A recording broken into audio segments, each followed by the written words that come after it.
7:15, vamos a empezar a nuestro estudio bíblico de esta noche, de esta tarde-noche. Bienvenidos todos, bienvenida Gina y madre. Dios los bendiga, hermano Juan, hermana Consuelo, Lupita, Abby y por acá está mi esposa. ¿Qué pasó? ¿Las llaves? ¿Las dejó pegada en el carro? Ya. Vamos a orar. Padre nuestro que está en el cielo, santificado sea su nombre. Venga a nosotros su reino y establezca su trono en nuestros corazones, en nuestras mentes, en nuestras vidas, Señor. Venga a su reino y llénenos más y más con su soberana presencia.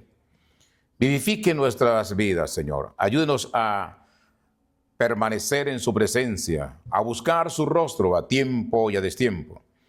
Ayúdenos a entender que alejados de usted nada somos, Señor. Ayúdenos a entender que cada día debemos estar en su presencia.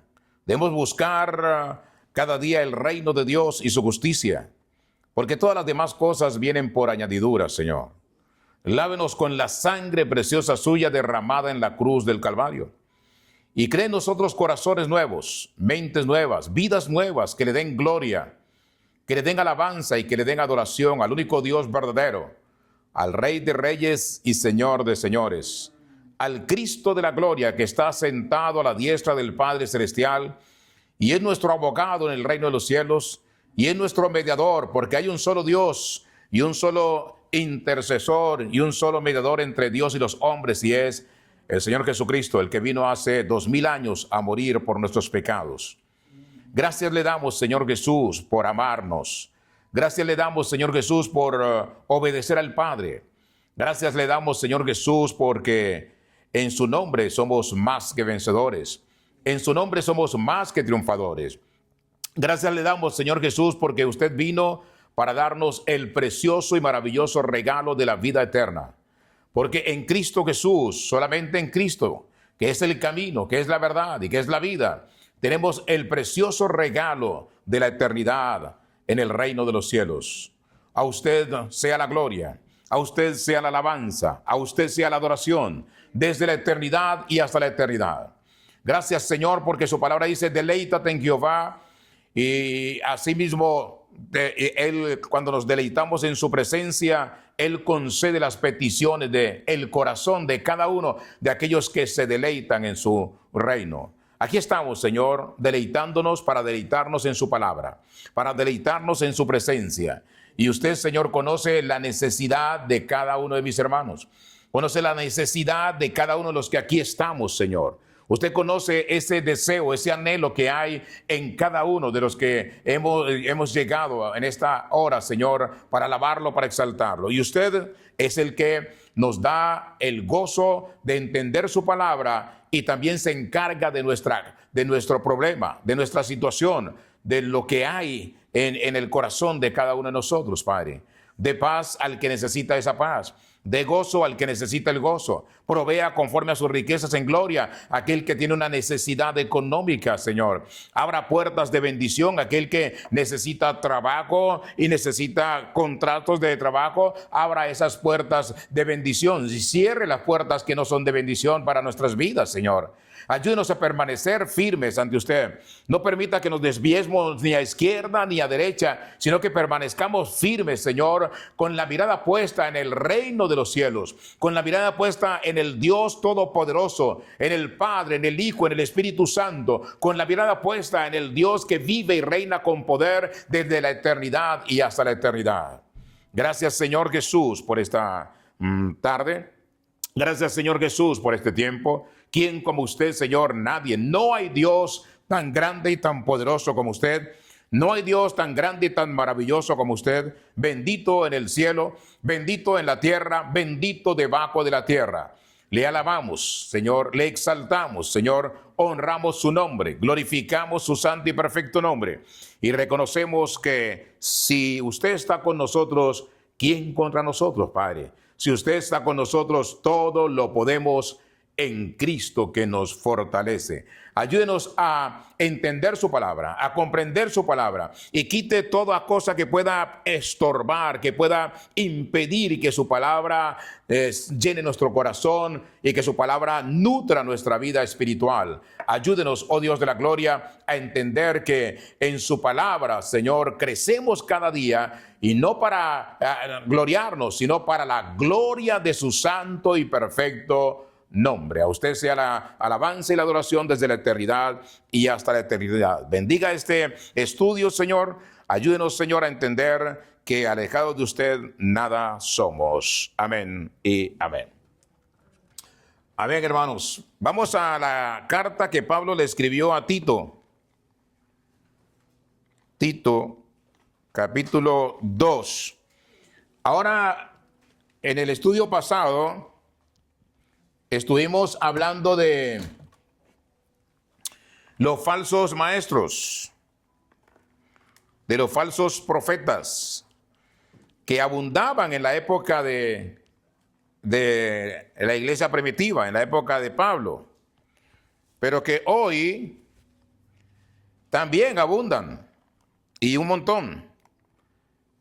¿Quién es un falso profeta? ¿Quién es un falso maestro? Sencillamente la persona que altera la palabra de Dios para un beneficio en particular, o sea, para su propio beneficio. Como diría el Señor y como diría Pablo, para su vientre, o sea, para ganar dinero para sí mismos. Ese es precisamente el falso profeta. Pero vamos a leer, antes de entrar en el tema específico, vamos a repasar Tito 1, 10 al 16. Lo voy a leer, ustedes me siguen, para repasar someramente, a la luz de los versículos bíblicos, lo que es el falso profeta, o sea, el falso maestro. La persona que no es un hombre de Dios, una mujer de Dios, sino que simplemente busca sacar provecho personal de la palabra de Dios. Amén. Amén. Entonces Tito, capítulo 1, versículo 10 dice: porque hay aún muchos contumaces, habladores de vanidades y engañadores, mayormente los de la circuncisión, a los cuales es preciso tapar la boca, que trastornan casas enteras, enseñando por ganancia deshonesta lo que no conviene. Trastornan casas enteras, eso se refiere a congregaciones enteras también. Uno de ellos, versículo 12, su propio profeta, dijo: los cretenses siempre mentirosos, malas bestias, glotones, ociosos. Este testimonio es verdadero. Por tanto, repréndelos duramente para que sean ¿qué? Sanos en la fe, no atendiendo a fábulas judaicas, ni a mandamientos de hombres que se apartan de la verdad. Todas las cosas son puras para los puros, mas para los corrompidos e incrédulos nada les es puro, pues hasta su mente y su conciencia están corrompidas. Profetan conocer a Dios. ¿Quiénes? Los falsos profetas, falsos maestros. Profesan conocer a Dios, pero con los hechos lo niegan, siendo que abominables y rebeldes, reprobados en cuanto a toda buena obra. ¿Se da cuenta que la palabra de Dios, aunque parezcan que son hombres de Dios, que llegan a cualquier lugar y quieren que les tiendan una alfombra roja, porque son, según ellos, los grandes siervos del Señor, el Señor dice que son que reprobados totalmente, ¿ya? Que son reprobados. Muy bien. Ahora vamos al tema que nos ocupa en esta tarde, noche. Capítulo 2 de Tito, versículo 1 y 2 en principio. Vamos a hablar del comportamiento de los creyentes. El comportamiento de los creyentes, o sea, de los cristianos, en otras palabras, ¿ok? De los cristianos. ¿Qué dice el versículo 1 y 2? Ahí está el micrófono para que puedan hacer la lectura correcta, porque estamos grabando para YouTube y para que se escuche bien. ¿Qué dice el versículo 1 del capítulo 2? Pero tú habla lo que está de acuerdo con la sana doctrina, que los ancianos sean sobrios, serios, prudentes, sanos en la fe, en el amor y en la paciencia. Muy bien, ¿ya? Le dice Pablo a ¿quién? A Tito, a su discípulo. Le dice, pero tú, ¿qué? Pero tú habla lo que está de acuerdo con la ¿qué? Sana doctrina. Ahora, si usted va a una iglesia, usted va a un servicio, usted va con la esperanza de escuchar ¿qué? Sana doctrina. Es lo que tenemos que escuchar, sana doctrina. No importa si me agradó o no la manera de hablar del ministro. Lo que el ministro predicó, lo que predicó el hombre de Dios, tiene que ser ¿qué? Sana doctrina. Gústele a usted o no le guste. O sea, me cayó el baldado de agua fría, me cayó. ¿Qué hacemos? ¿Cierto? Si me cayó, me cayó. O sea, ¿es quién? Dios hablando. No es el hombre hablando. Tiene que ser la palabra de Dios hablando. Ahora, todo lo que hablamos debe ser enfocado en ¿qué? En lo que dice la palabra. Porque lo más importante es lo que dice la palabra y no lo que el ministro de la palabra dice. Por eso, si usted habla con una persona, le dice, no, es que mi pastor en la iglesia X dice esto. No, eso no es relevante lo que diga su pastor. Relevante es lo que la Biblia dice. Entonces dígame qué dice la Biblia y ahí hablamos. No me diga qué dice su pastor, porque ahí estamos en desacuerdo. ¿Por qué? Porque el pastor se puede equivocar. Yo me puedo equivocar. Cualquiera se puede equivocar. Pero la palabra de Dios que no se equivoca, es palabra de Dios. Entonces, lo importante es lo que dice la palabra de Dios. Entonces, como introducción, es importante que entendamos cómo debe ser un creyente. O sea, cuáles son las características que debe distinguir al hijo de Dios, a la hija de Dios. ¿Cómo debe el creyente vivir en este mundo? Recordemos una cosa, vivimos en el mundo, pero no somos del mundo. Pero entonces, como creyentes, hay una manera en la cual podemos vivir en este mundo sin dejarnos que contaminar del mundo. Así como Jesús estuvo en este mundo, pero él no se contaminó del mundo. Como dice Santiago 4:4. ¿Qué dice Santiago 4:4? Toda comunión con el mundo es que enemistad para con Dios. Entonces, vivimos en el mundo, pero el creyente tiene una manera, una forma de comportarse en este mundo y debe acatarla de acuerdo a ¿qué? A la palabra de Dios. Ahora bien, este tema que vamos a compartir es importante porque discute lo de los varios grupos conforme a las edades y conforme a la hombre, a la mujer, al anciano, al joven, en fin. Y es por eso que encontramos desde el versículo 1 al versículo 10 varias maneras en que Pablo le está hablando no solamente al ministro, en este caso a Tito, sino también, por ejemplo, a los ancianos. Como dice en el versículo 2, los ancianos, ¿ya? Los ancianos. Entonces Pablo le habla al ministro. El ministro es el que predica la palabra, el que enseña la palabra. Y debe ser claro, la palabra debe ser sana doctrina. La palabra debe ser sana doctrina. ¿Qué significa eso? Que debe ser íntegra y debe ser palabra que es saludable, porque es palabra de ¿quién? De Dios, no palabra de los hombres. Entonces Pablo le dice a Tito que predique la palabra. La enseñanza de la sana doctrina es la que debe prevalecer en cualquier congregación, en cualquier iglesia. Ahora bien, vaya a Mateo 15. Mateo capítulo 15, versículos 7 al 9. Vamos a ver solamente un versículo de esta introducción de Pablo a Tito. Mateo 15, de 7 al 9.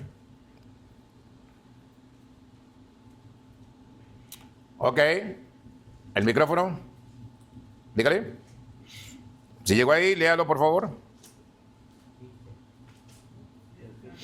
Mateo capítulo 15, versículos 7 al 9. Dice: hipócritas, bien profetizó de vosotros Isaías cuando dijo: este pueblo de labios me honra, mas su corazón está lejos de mí, pues en vano me honran, enseñando como doctrinas mandamientos de hombres.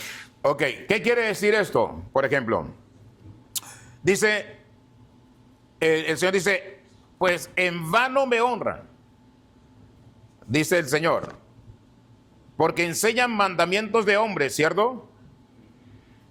Enseñando como doctrina que mandamientos de hombres, pero su corazón dice, están lejos de mí, dice el Señor Jesús. O sea, evidentemente el ministro debe enseñar que la palabra de Dios, y la palabra de Dios debe estar en el corazón, en el centro del corazón ¿de quién? Del ministro. ¿Por qué debe estar, según lo que leemos en este pasaje, la palabra de Dios en el corazón del ministro? ¿Por qué? Porque hay una situación muy clara, y es evidente que de la llenura del corazón, dice la palabra, ¿habla qué? La boca. Entonces, si el ministro no está lleno de la palabra de Dios, entonces no va a hablar lo que es la palabra de Dios. Si el ministro no estudia la palabra de Dios, no va a permanecer, no va a compartir lo que dice la palabra de Dios. Entonces, aquí hay un gran y enorme problema, porque Pablo le dice a Timoteo, por ejemplo, en 1 de Timoteo 4:16, ten cuidado de ti mismo y de la doctrina. ¿Eso qué quiere decir? Que usted, el predicador, debe llenarse de la palabra de Dios para poder exponer la palabra, para poder hablar ¿de quién? Del Señor Jesús. Eso es vital, de vital importancia. Ahora pasemos entonces, ahora sí, al versículo 2 de Tito 2. Tito 2:2. ¿Qué dice ahí?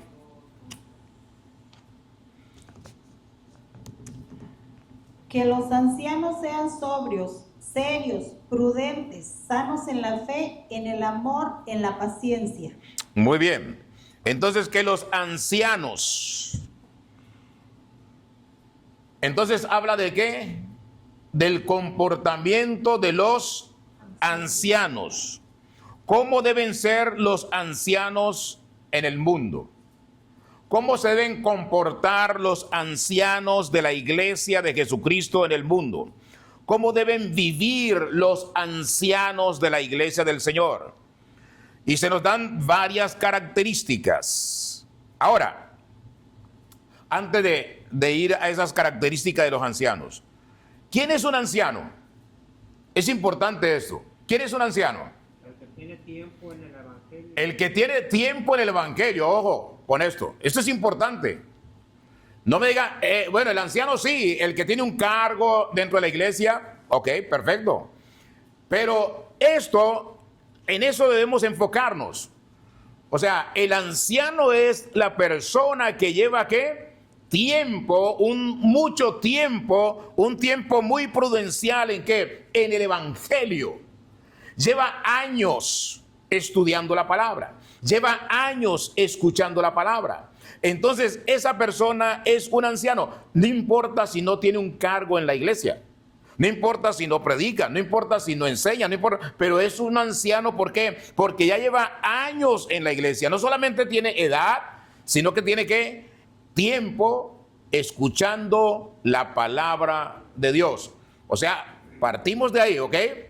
Partimos de ahí, que el anciano es esa persona que lleva años Conozco a alguien que me dice siempre, que me comparte siempre, me dice que conoce el Evangelio desde niños. Desde niños. Ok, con mayor razón.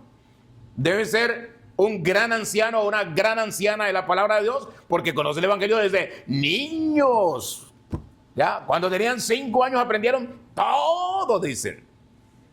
Ya, no, claro, yo sé que hay muchos que así fueron, ¿no? Entonces, con mayor razón, tienen más responsabilidad todavía como anciano, ¿ok? Entonces, miren, características del anciano. ¿Qué dice el versículo 2 del capítulo 2 de Tito? Hablando de los ancianos. ¿Que los ancianos sean qué? Sobrios. Eso es, sobrios. Sobrios. ¿Qué quiere decir sobrios? Esto es interesante. Que un anciano sea sobrio, lo que quiere decir es que sea libre de influencias tóxicas. Sobriedad quiere decir que usted es libre de cualquier influencia, ¿qué? Tóxica. ¿Qué es algo tóxico? Por ejemplo, la droga, el alcohol, exacto, algo que altera nuestro comportamiento, ¿no? Entonces el anciano debe estar libre de toda cosa tóxica, de todo lo que lo puede intoxicar y alterar su comportamiento. Muy bien, entonces el anciano debe ser sobrio. En otra definición dice que debe ser templado y debe ser moderado. O sea, el anciano debe ser ¿qué? Moderado.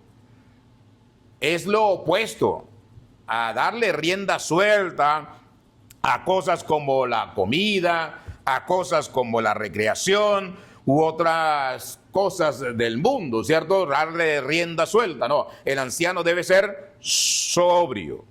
Primera carta a los Tesalonicenses, capítulo 5, versículo 6, nos da un versículo, nos da otra perspectiva acerca de la sobriedad de los ancianos. Primera carta a los Tesalonicenses 5, 6. ¿Alguien llegó ahí? Los rapidísimos de la Biblia. Sí.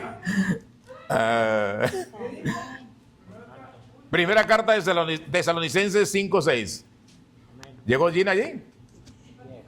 Por tanto, no durmamos como los demás, sino velemos y seamos sobrios. Seamos sobrios.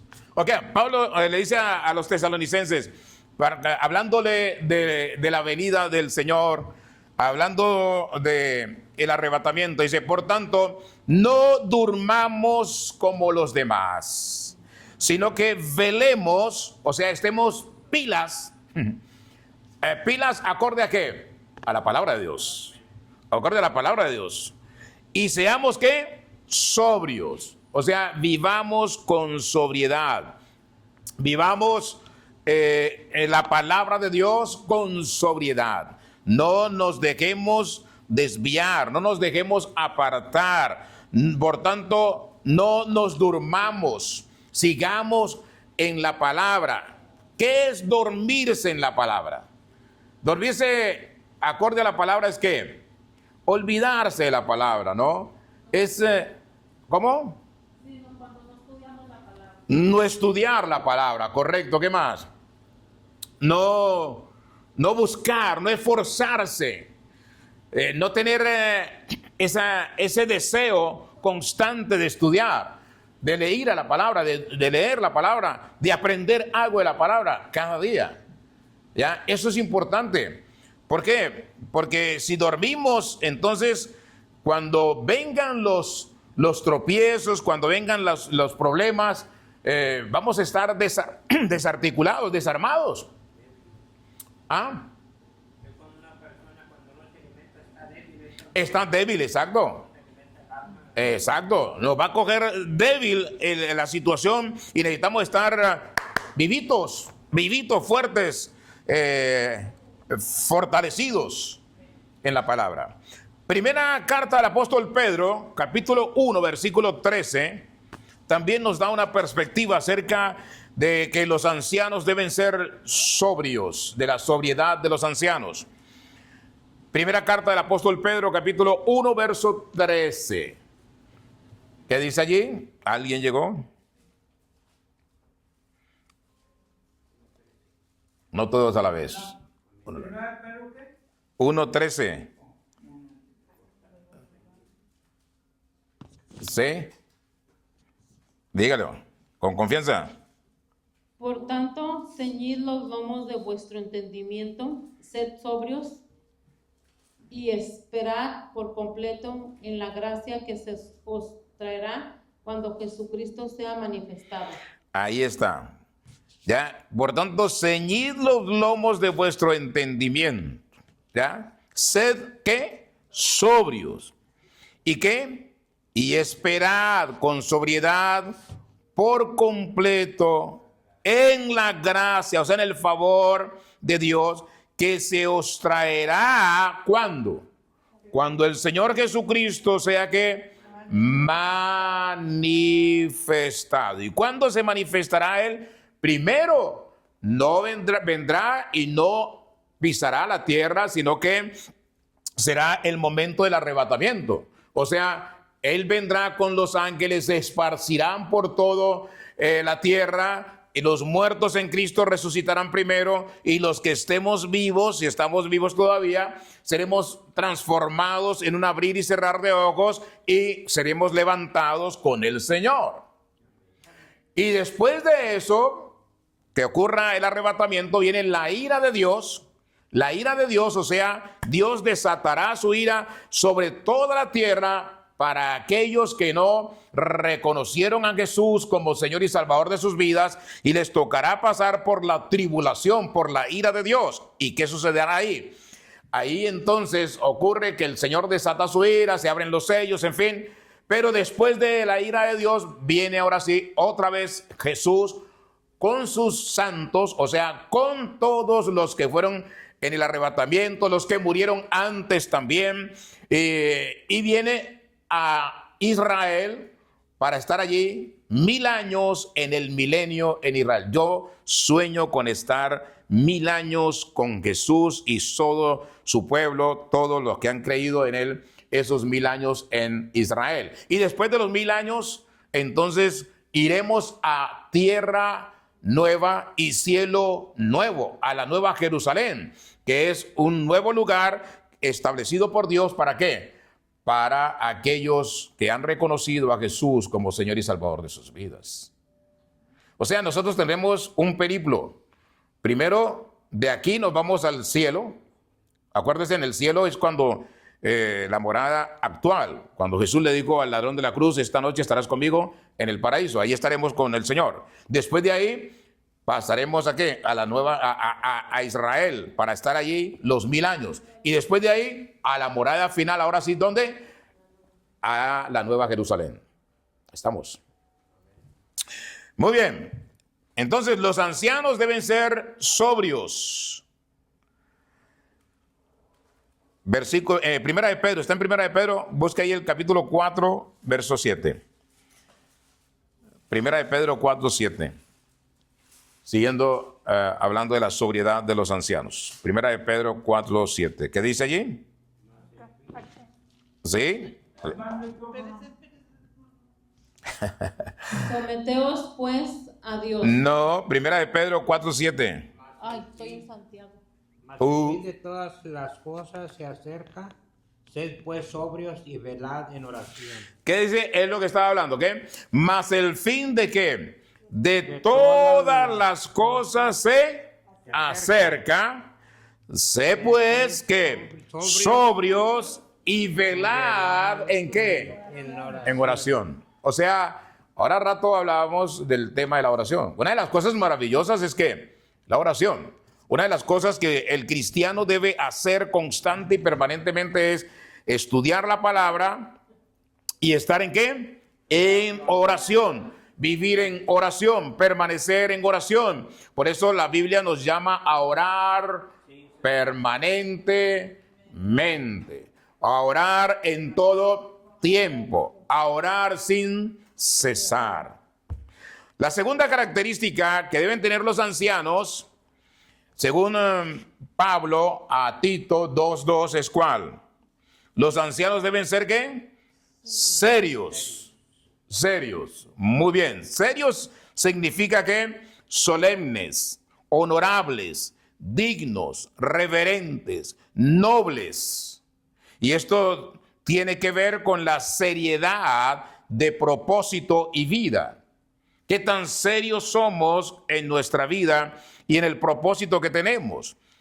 Esto es lo opuesto a frívolo y superficial, sin propósitos ni compromiso. Los ancianos deben ser hombres de propósito, hombres de un comportamiento fuerte, de manera que inspire reverencia ante los demás, respeto ante los demás. Así debe ser el anciano. Los ancianos no deben caer en una segunda niñez, o sea, no deben comportarse como niños, deben comportarse como personas maduras, actuar con madurez, con esplendidez, que la gente los vea y diga, ok, podemos, qué bueno ser como ese señor, como esa señora, como ese anciano, ¿no? Que tiene un comportamiento digno de alabanza ¿a quién? Al Señor, digno de honrar al Señor. Qué bueno crecer y poder entender que podemos vivir en la presencia de Dios siempre, todos los días, en todo momento, en todo instante, creciendo siempre ¿en qué? En Cristo Jesús, creciendo siempre ¿en qué? En la palabra de Dios, como ancianos. Entonces debemos ser serios. ¿Podemos reírnos? Sí. ¿Podemos contar chistes? Sí, pero un chiste digno ¿de qué?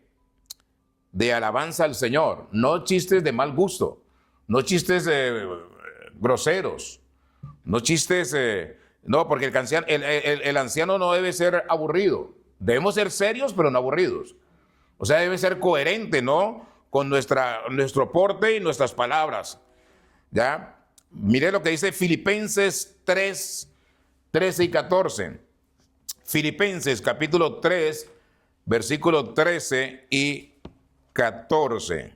¿Alguien de los rapidísimos de la Biblia llegó ahí? Filipenses 3, 13 y 14. ¿Qué le dice Pablo a los filipenses? Capítulo 3, versículo 13 y 14. 13, 14. 13, 14.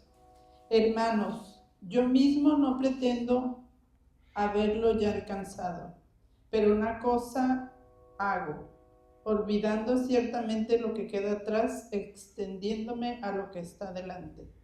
Prosigo a la meta, al premio del supremo llamamiento de Dios en Cristo Jesús. Qué interesante, ¿no? Excelente este versículo.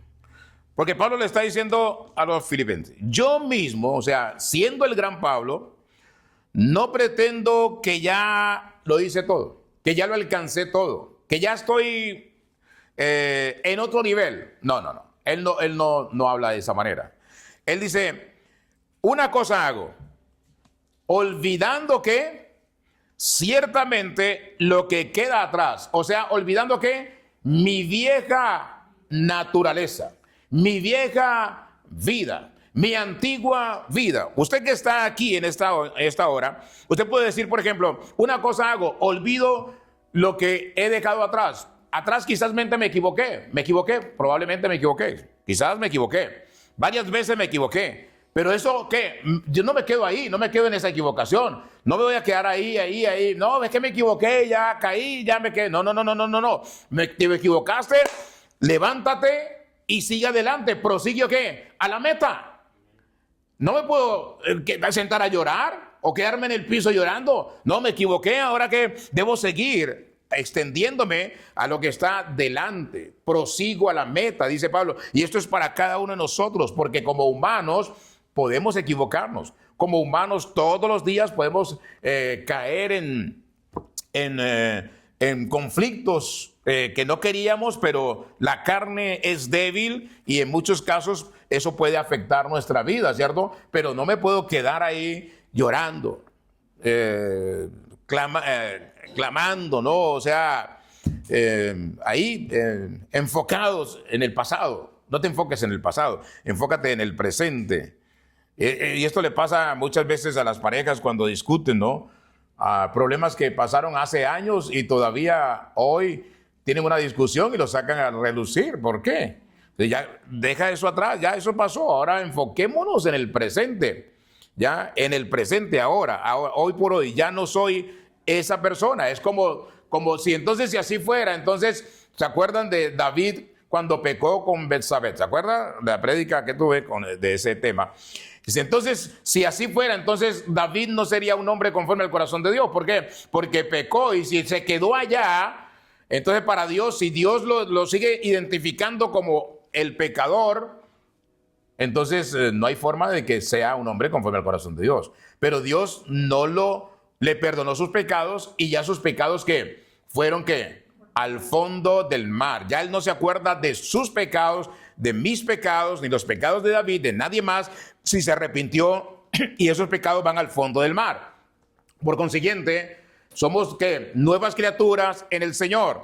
Debemos enfocarnos en ¿quién? En Cristo. Debemos enfocarnos en lo que está por venir. Debemos seguir buscando ¿qué? El reino de Dios y su justicia, y entendiendo que esa es nuestra prioridad y que el pasado ya el Señor ya no se acuerda de él.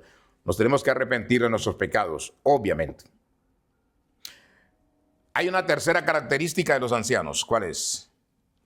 Según Tito 2:2, los ancianos deben ¿qué? Ser prudentes. Los ancianos deben ser ¿qué? Prudentes. Oiga, hermano, prudencia, hermanos. Prudencia. O sea, el cristiano debe ser ¿qué? Prudente. El cristiano debe ser prudente. Sobre todo cuando somos ancianos en la iglesia, o sea, somos gente que lleva años en la iglesia, debemos ser prudentes. ¿Para qué? Para que los jóvenes, o sea, los nuevos que entran a la iglesia, aprendan de la prudencia de los ancianos. Aprendan que deben ser prudentes como ellos. Por eso, como dice el dicho, ¿no? Una de las cosas que debemos ser prudentes es en abrir nuestra boca. Y dice, calladito nos vemos más bonitos. Y no hablas para pensar, exactamente. Piensa para hablar, no hables para pensar. Exacto. Eso es evidente. Entonces, el anciano debe ser prudente. Debemos ser sensatos. Prudencia es sensatez. El anciano debe tener control de sí mismos. Debe tener control de sí mismo. O sea, debe tener que autocontrol. Ya debe tener autocontrol. No debe ser una persona desequilibrada. De pronto está bien y de pronto dice cualquier barrabasada. Los brasileros, aprendimos algo de los brasileros. Si no tienes algo bueno que decir, quédate callado. Si no tienes algo bueno que decir, quédate callado. Esa es una frase de los brasileros. ¿Ya? Entonces, la disciplina que debe tener el anciano, el cristiano, lo debe llevar a eso. Con el tiempo uno aprende a que si no es necesario, ¿para qué voy a abrir mi boca? Estoy callado. No tengo que estar bla, bla, bla, bla, bla, bla, bla, bla, bla, bla. ¿Ya? Como si estuviera todo el tiempo enamorando a una mujer, ¿no? El hombre cuando está enamorando a una mujer que siempre está hablando, ¿no? Bla, bla, bla, bla. Y también como luego dicen, el hablar mucho uno puede quedar también, por ejemplo, cuando hay una entrevista, dice no hables si no te preguntan. Ajá. No, pero se agarran ahí en el- Oh, sí, sí. Si vas a un trabajo, vas a pregunta o habla lo necesario, ¿no? Lo que te preguntaron, eso habla. Es como cuando criamos a los hijos, ¿no? Los jovencitos van creciendo, adolescentes, van pasando a la juventud. Alguien pregunta, alguien dice, bueno, ya, ¿y ha hablado de sexo con su hijo o con su hija? No, no hable de sexo con su hijo o con su hija. Si él le pregunta, si ella le pregunta, háblele y háblele lo necesario. O sea, exactamente lo que le preguntó. ¿Ya? Si eso le preguntó, eso háblele. ¿Ya? ¿Por qué? Porque eso es importante. Ellos necesitan una respuesta a la inquietud que tienen. De ahí para allá usted, calladito. Él va a ir preguntando o ella va a ir preguntando a medida que va creciendo, ¿no? Entonces, siempre debemos hablar lo necesario. Entonces, los ancianos deben ser prudentes, capaces de refrenar emociones y deseos. Emociones y deseos. Eso es importante. Emociones. Por ejemplo, ¿qué?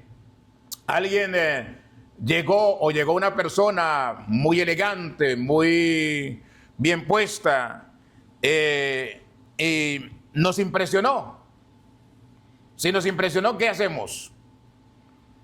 Salimos como locos a hablarle y decirle qué maravilloso se ve, qué hermoso se ve, qué bien porte tiene. No, debemos que ser prudentes en controlar ¿qué? Nuestras emociones, igual nuestros deseos. ¿En qué momento usted no necesita controlar sus emociones y sus deseos? Cuando está con su pareja. Ahí sí no, es su pareja, ¿cierto? Pero con las demás personas en la calle, en la iglesia, debemos controlar nuestras emociones y nuestros deseos. Eso es importante. Porque si así no fuera, entonces los hombres que somos carnales, aunque seamos cristianos, porque siempre la carne entra, ¿por qué? Por los ojos, entonces viviríamos en problemas. ¿Por qué? Porque siempre vamos a ver mujeres, ¿cómo? Lindas, hermosas en la calle, ¿cierto? Por toda parte, entonces estaríamos en problemas. ¿Pero qué? Debemos controlar ¿qué? Nuestros deseos, nuestras emociones. Los ancianos deben tener mentes sanas, sensibles y castas. O sea, mentes sanas, sensibles, castas. ¿Qué quiere decir eso? Que debemos santificar nuestra mente. Por eso yo oro, y ustedes me oyen orar con regularidad. Santifica, Señor, nuestra mente, santifica nuestros ojos, santifica nuestros oídos, santifica nuestros corazones, santifica nuestros labios. Debemos clamarle al Señor que nos ayude a vivir vidas santas, mentes santas y castas. Mentes con completo control sobre los deseos sensuales. Porque acuérdense que la sensualidad es algo que está en el medio ambiente, en el ambiente. O sea, permanentemente vivimos atraídos, o sea, atacados más bien, ¿por qué? Por la sensualidad. En la televisión, en el internet, en la tienda, donde quiera que usted va, ahí encuentra situaciones sensuales que lo están llamando a que usted haga parte de eso. Y tenemos que clamarle al Señor que nos ayude a rechazar esos deseos sensuales. Ahora, ni la edad ni el retiro le dan a los ancianos el derecho de vivir una vida licenciosa. ¿Qué es una vida licenciosa? Desordenada. El anciano en la iglesia no puede tener una vida desordenada, ni en el mundo ni en la iglesia. O sea, donde quiera que ande, el anciano debe tener, o la persona, el cristiano debe tener una vida en control. ¿En control de qué? De todo. Bebidas, comidas, en el sexo, en la recreación, viajes, juegos.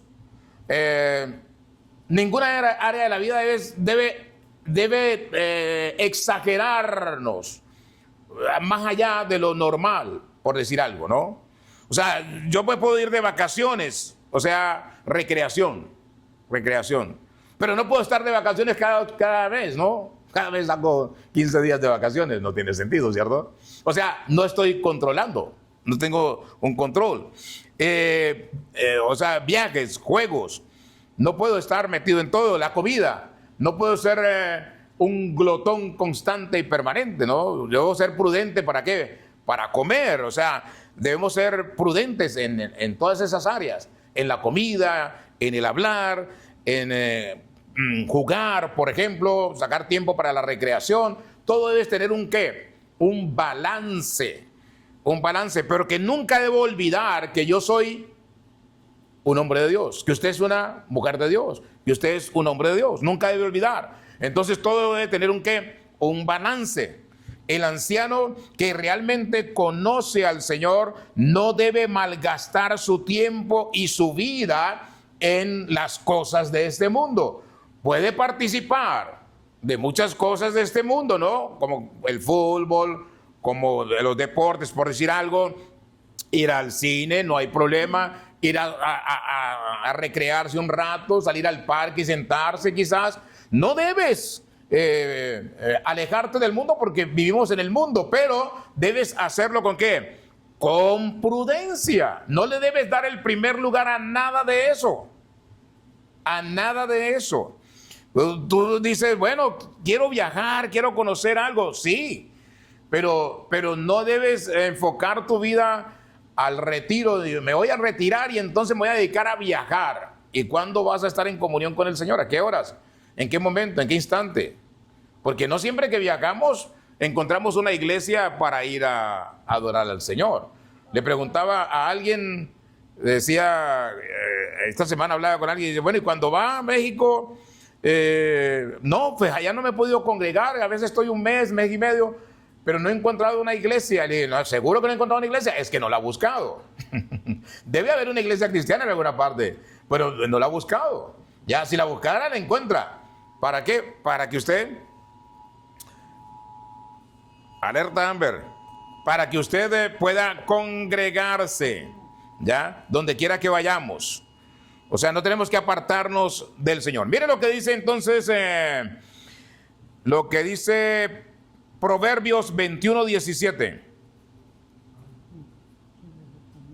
Proverbios 21:17. Amén. Hombre necesitado será el que ama el deleite, y el que ama el vino y los ungüentos no se enriquecerá. Qué interesante, ¿cierto? O sea, está hablando de el enfocarse, totalmente a esas cosas.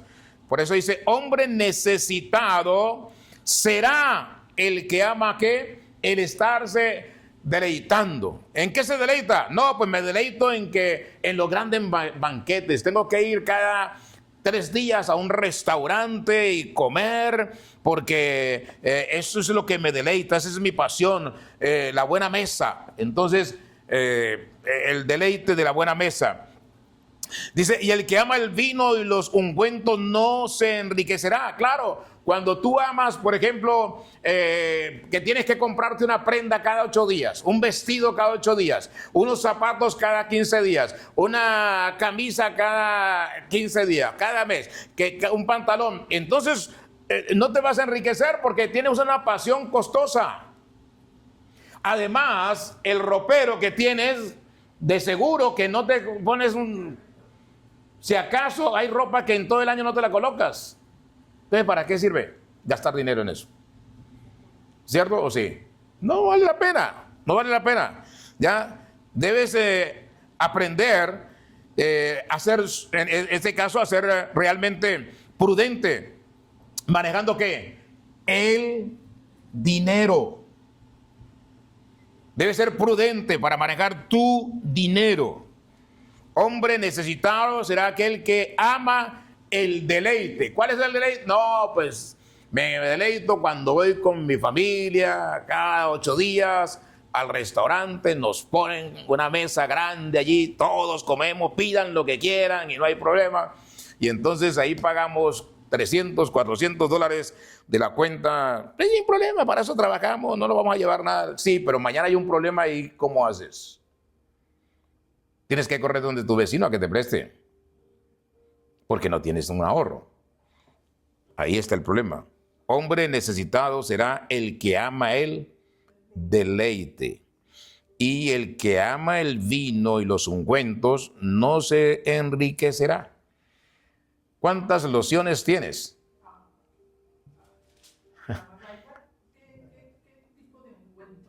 Sí, sí. Sí, ¿cuántas lociones tienes? Por ejemplo, ahí está. ¿Se da cuenta? Es lo mismo como que siempre, como que no, ¿verdad? Ponerse un Giovanni un día. Ajá, sí. ¿Cuántas lociones tienes? Mi pasión, a mí me encantaban los relojes. Cuando yo estaba soltero compré el reloj, bueno, no el que yo siempre quería, pero bueno, compré uno más caro. Pero tenía otros, varios, y los he regalado. O sea, ya no me es la pasión, ya no es los relojes, ¿ya? Pero cuando fui a Colombia le regalé uno a mi hermano y sí,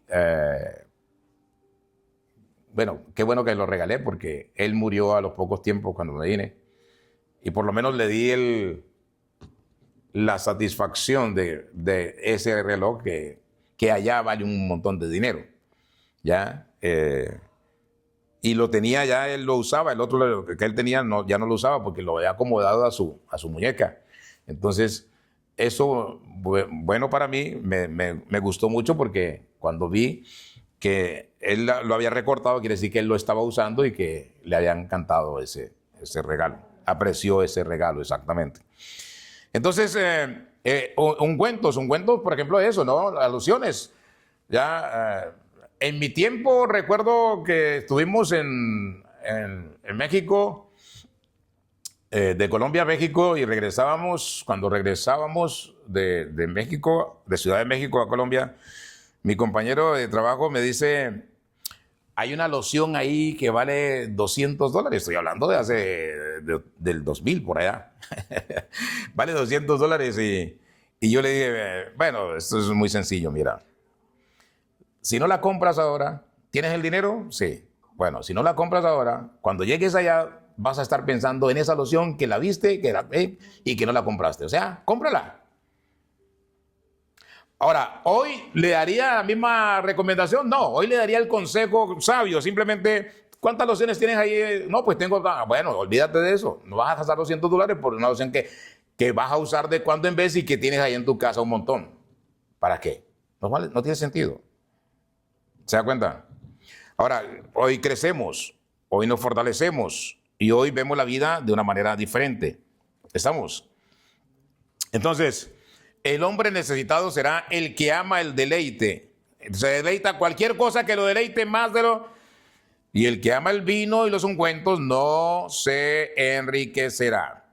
¿Cuál es su pasión?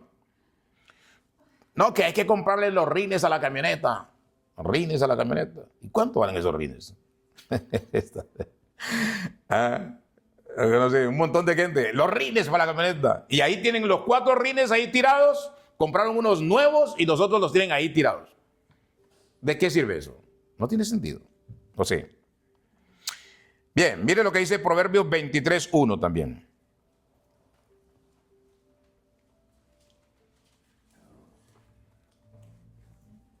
Proverbios 23:1. Cuando te sientes a comer con algún señor, considera bien lo que está delante de ti. Ahí está. Sé prudente. Considera lo que está delante de ti. Sé prudente. ¿Ya? ¿Qué es lo que debemos considerar cuando vamos a comer? ¿Ya? El plato, el menú. ¿Quieres el menú más caro? No. Es interesante, ¿no? Porque cuando estás en la mesa, te invitaron a comer, la otra persona paga, dice la regla de oro dice, lo último que queda en el plato, no te lo comas tú.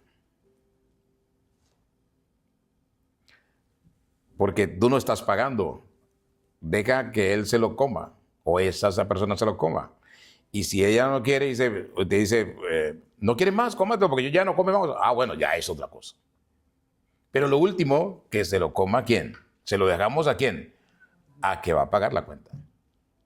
¿Estamos? Esto es importante. Ya son las reglas. Acuérdese de lo que dijo el Señor Jesucristo, que dijo, cuando vayas a los eventos, no te sientes arriba, adelante. Siéntate atrás, porque es preferible que te digan de atrás, ven y ubícate acá, y no que te digan de acá, no, ¿sabes qué? Este puesto es para otra persona y te lleven para allá atrás. Te hacen pasar una vergüenza de Padre y Señor mío, ¿cierto? Ya, entonces, es exactamente, cuando te sientes a comer con alguien, con algún señor, considera bien lo que está delante de ti. Ahora bien, hay cosas, por ejemplo, que si te sientas a comer y no te gustan, ¿qué tienes que hacer? Comértelas. Tienes que comer, aunque no te gusten. A mí me ha tocado comer, desde que yo estoy acá he comido de todo, con salvadoreños, con hondureños, con mexicanos, y nada he podido decir no, me da pena decir no. Y al final, pues ya me acostumbré a comer todo. Yo tengo un estómago universal. Ya puedo comer de todo, no hay problema. ¿Ya? Así debe ser usted, el cristiano debe ser así. El Hijo de Dios debe ser así. Ya no debemos complicarnos la vida, no. Comemos lo que hay. Eso me pusieron en la mesa, eso comemos. ¿Estamos? En mi país nunca entré a un restaurante de mondongos. No me gustaba. Pero aquí la primera vez que me pusieron, pues es mondongo. Comamos mondongo. ¿Ah? El menudo. Es decir, ni modo, hay que comer.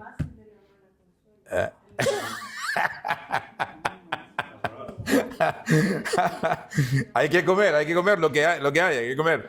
¿Me entiendes? El comportamiento del cristiano debe ser así, o sea, no complicarse la vida con nada. El Señor nos enseña eso. A Jesús, usted nunca le voy a decir a Jesús, no, que alguien lo invitó, Jesús llegó allí y comió lo que le dieron, nunca pidió un plato especial.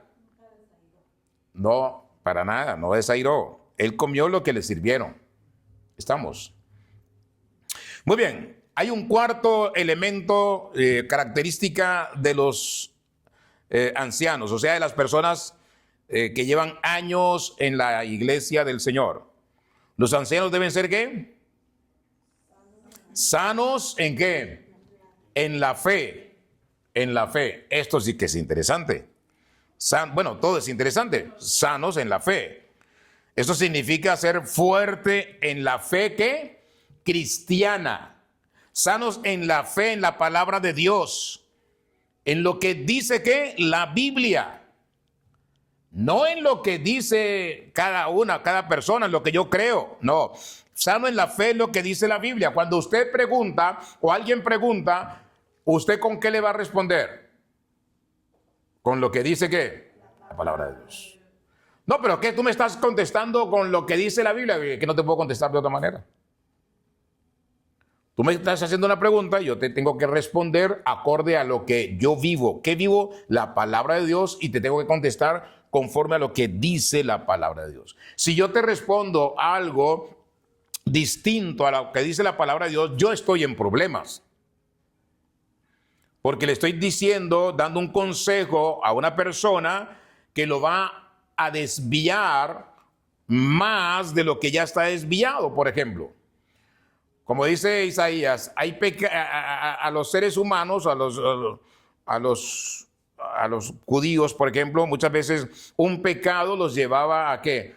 A otro pecado. Muchas veces por corregir terminamos involucrados en más problemas. ¿Ya? Entonces debemos aprender a que todo lo que hagamos debe ser conforme a la palabra de Dios. Todo lo que digamos debe ser conforme a la palabra de Dios. ¿Por qué? Porque de la llenura ¿de qué? del corazón habla ¿quién? La boca. Entonces, en la fe que uno tiene en el Señor Jesucristo y en la palabra de Dios y en sus promesas, de eso es que tenemos que hablar. Y de eso debemos crecer. Y de eso debemos ser ¿qué? Sanos en la fe. A eso se refiere cuando Pablo dice ser sanos en la fe. En la fe que usted y yo debemos tener en Cristo, que usted y yo debemos tener en la palabra de Dios y que usted y yo debemos tener en las promesas de nuestro Dios Todopoderoso. Ahora, sanos en la fe es el conjunto de enseñanzas, de doctrinas que tenemos que aprender, conocer y crecer en ellas. Los ancianos deben tener una fe firme ¿en quién? En el Señor Jesucristo. O sea, eso no es negociable. Una fe firme en Cristo Jesús y en la palabra de Dios. Eso no es negociable. Por eso, cuando usted todos los días se aprende un versículo o un versículo, medita en ese versículo que lo lleva a crecer en Cristo Jesús, eso es realmente maravilloso, aunque sea un versículo. Pero que cada día crezcamos en ¿qué? En la fe en Cristo Jesús. Por eso debemos ser sanos en la fe en Cristo Jesús. Debemos amar a Jesús. Debemos amar la palabra de Jesús. Debemos permanecer creciendo todos los días ¿en quién? En Cristo Jesús. ¿Qué dice Romanos 10:17? Romanos 10:17. Vaya ahí. Alguien dijo, yo rapidito llegué. Romanos 10:17. Acuérdate, debemos ser sanos en la fe. O sea, debemos permanecer creciendo en fe. ¿Qué dice Romanos 10:17? Así que la fe es por el oír y el oír por la palabra de Dios. Ok. ¿Qué quiere decir eso? Que cuando usted está en la iglesia, cuando usted llega a estudiar la palabra de Dios, cada día que escucha, cada día que lee, cada día que está, ¿eso que está haciendo? Aumentando ¿qué? Su fe. Mire lo que dice. Así que la fe es por el oír. ¿La fe en quién? En Dios, en Jesús, en el Espíritu Santo. Así que en la palabra de Dios. Así que la fe es por el oír.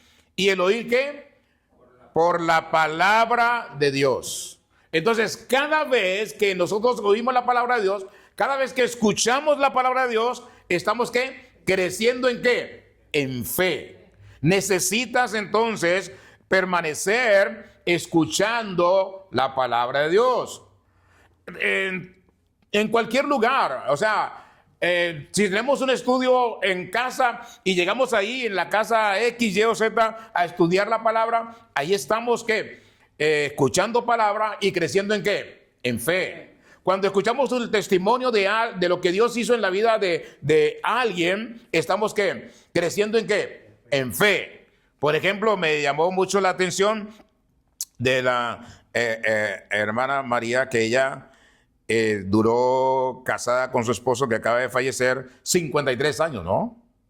53 años. O sea, eso es un testimonio que nos ayuda ¿a qué? A crecer también, a crecer, a tomarlo como un ejemplo y a entender que, como dice la Biblia, que el matrimonio es hasta que la muerte los separe. ¿Se da cuenta? ¿Crecemos en qué? En fe. Yo quiero durar hasta allá. Yo quiero durar como mi hermana hasta que el Señor nos lleve a uno de los dos hasta el final. ¿Ya? Muy bien, entonces así es que la fe viene por el oír y el oír por la palabra de Dios. Eso nos lleva ¿a qué? A crecer ¿en qué? En fe. Santiago 2:17, ¿qué dice? Santiago 2:17. Santiago, capítulo 2, versículo 17. ¿Alguien llegó ahí? Dice, Ajá. Así también la fe, si no tiene obras, es muerta en sí misma. Muy bien, qué interesante. Los ancianos deben ser sanos en la fe. Y Santiago dice, así también la fe, si no tiene obras, es muerta en sí misma. Ahora, yo no puedo decir que tengo fe, una fe teórica en Dios. ¿Qué es teórica? Una fe teórica. Una fe teórica es simplemente que yo digo que tengo fe. Pero en mis hechos, en la cotidianidad del día a día, yo no hago nada por la obra de Dios, por el nombre de Jesús, que indique que yo tengo fe en el Señor. ¿Me explico? ¿Me entendieron? Entonces, alguien dice, no, es que Santiago está en contra de lo que dice Pablo, que es por gracia la salvación. Sí, pero es que la fe sin obras está muerta, porque al fin y al cabo Abraham, el hombre de la fe, el padre de la fe, al final, cuando Dios le dice, ve y entrégame a tu único, a tu hijo, a Isaac, Abraham iba a sacrificar. O sea, como quien dice, ¿él qué lo hizo? Hizo la obra. O sea, por obra, él hizo la obra. O sea, lo que él iba a hacer era porque tenía una fe fehaciente ¿en quién? En Dios. O sea, y Dios sabía eso, y por eso Dios le dijo, detente, no lo hagas, porque ya vio que la obra de Abraham era coherente con la fe que él tenía en Dios.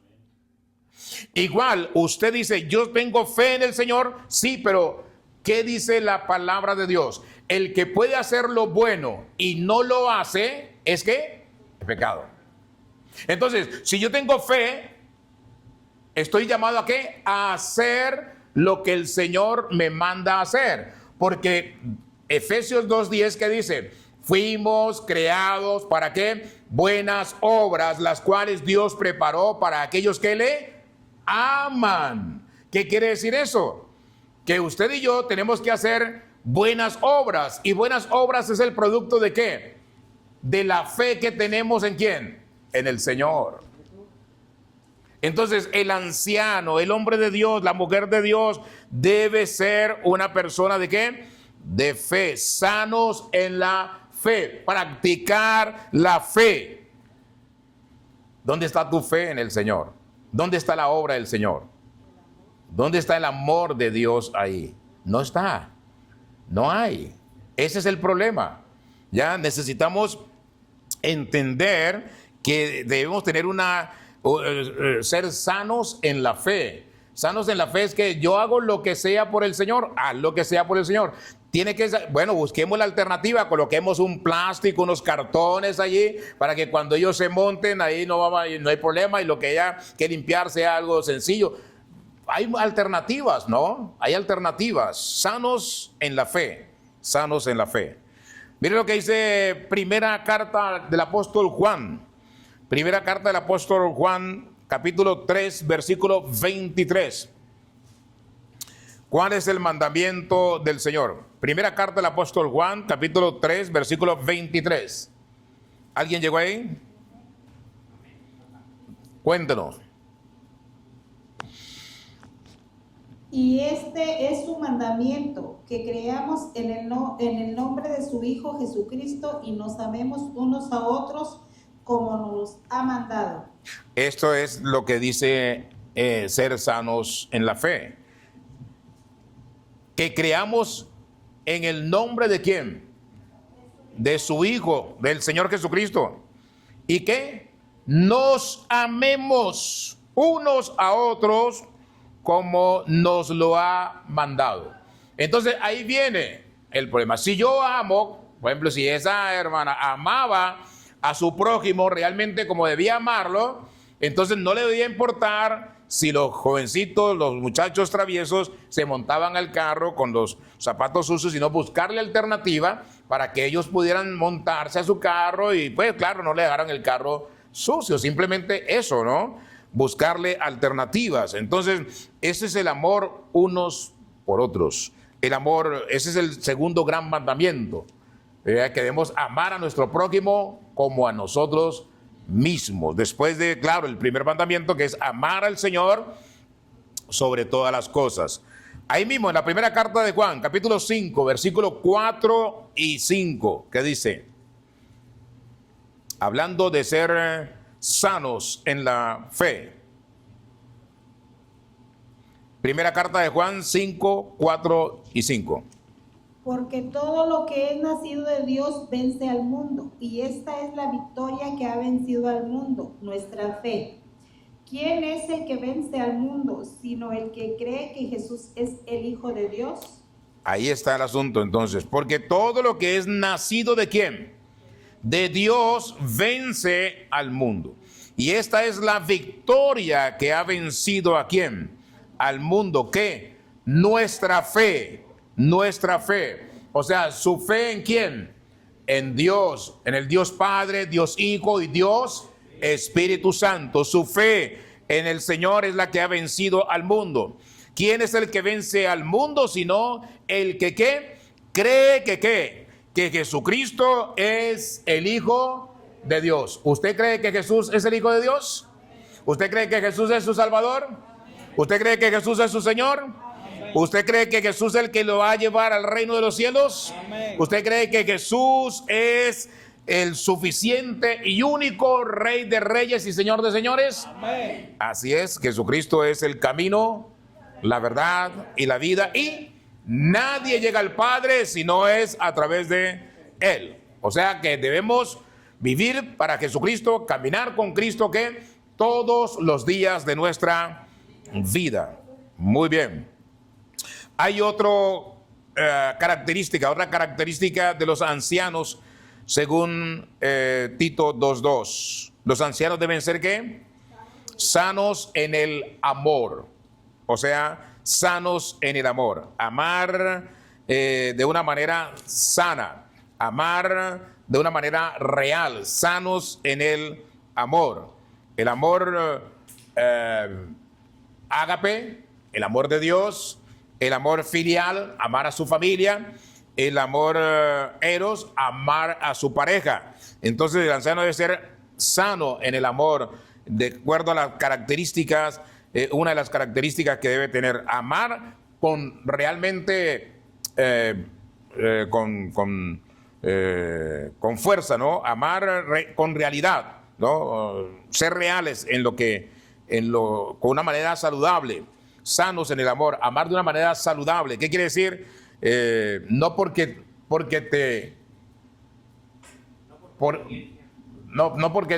te quiero, te aporreo. Porque te quiero, te aporreo. No debes maltratar a quien amas. ¿Ya? Porque te quiero, no debes maltratar a quien amas. Tampoco debes amar por conveniencia. Y por último, el anciano debe ser ¿qué? Sano en la paciencia. Ya, sanos en la paciencia. Debemos ser pacientes. Pacientes. ¿Qué tan paciente es usted? ¿Somos realmente pacientes? ¿Ya? ¿Le tenemos paciencia a quién? ¿A la esposa? ¿Al esposo? ¿A algo?